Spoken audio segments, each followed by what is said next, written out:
dhaqdan sakaatul fidriga oo ururka Development Waiver ee saldhiggiisu yahay magaalada Nairobi ee xarunta dalka Kenya ay ka soo ururiyeen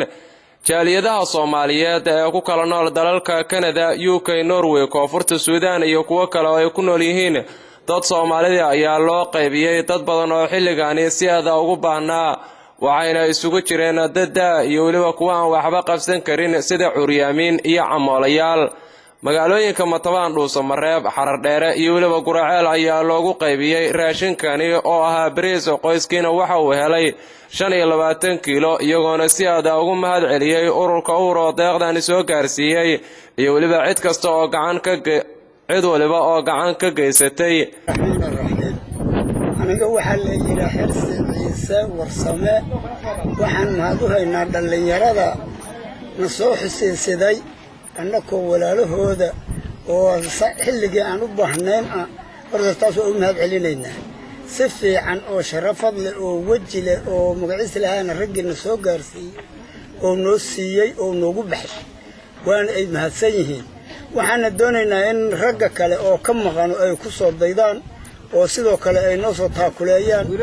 mahad celinayaa dadkaas deeqda noo soo dhiibay ayaan mahad celinayaa dhammaan midda kale ilaahay ajar iyo xasanaad dheeri ha ka siiyo walaalaheen ay noogu soo dhiibeen oo ayagana sida fiican oo sharafta leh noo siiyay haddaan camoole iyo biyaamo iyo indhoole iyo macnaha dad masaakiin oo maarta waxay haystaan la arag maadaama ay na siiyeen walaalaheen si sharaf leh noo siiyeen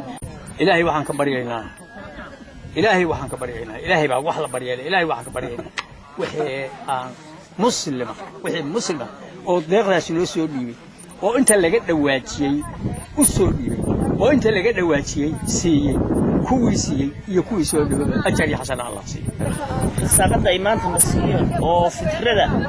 wixii naga dhimanay inaynu soo daraan ana waan ugu mahad celinay walaalaheena kurtad waa mahad celin oo horiyaan soo gaarsiiyay ururkaasna kii jira Allah ka dhig magaalada Matabaan ayaa lagu siiyay 50 qoys kuwaasi oo ahaa kuwa aad u daran xarunta dhismaha curyaamiinta degmada Guraceel ayaa sidoo kale loogu qaybiyay deeqdani qoysas dhan 9 magaalooyinka Dhuusamareeb iyo waliba Xaradheere ayaa iyagana la gaarsiiyay deeqdani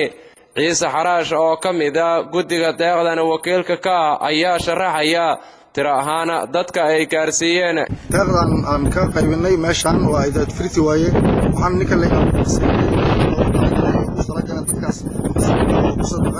dadkaas waxa la urka waxa la yiraahdaa magaciisa Uhuraya la taariikhdaas waxay ka fadhigooda tahay Nairobi dadkaas waxay ka soo kala aruuriyeen dad walaalaha oo ugu tala galay in dadkan la soo gaarsiiyo dadkaas oo ka kala jooga Canada iyo Norway iyo Kenya iyo Koonfurta Suudaan iyo Ingiriiska dadkan wuxuu ahay tirsigiisa wuxuu ahay 9 qofood waa 9 qofood ayuu ahay lagu siiyay raashin oo qaybtoodu kala ahay 25 kiilo qoftiiba dad tirsigiisa wuxuu ahay 9 qofood meeshan kaliya ma ahan hadda waxaan ku qaybnay xaruntii curyaamiinta oo lagu tala galay naafada in lagu qoodiyo meeshan kaliya laga ma qaybin waxa laga qaybiyay Matabaan, Dhuusamareeb iyo Guraceel oo hadda aan ku qaybinayno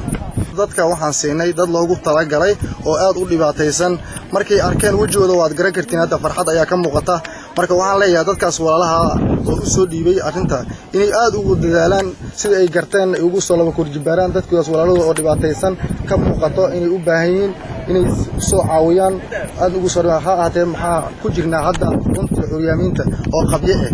haddii ay awoodaan ninka in loo dhiso waxaad u fududaa lahayd in loogu qaybiyo ayagoo jooga dhexdooda oo meel laga kala doonin rafaad badan aan loo marin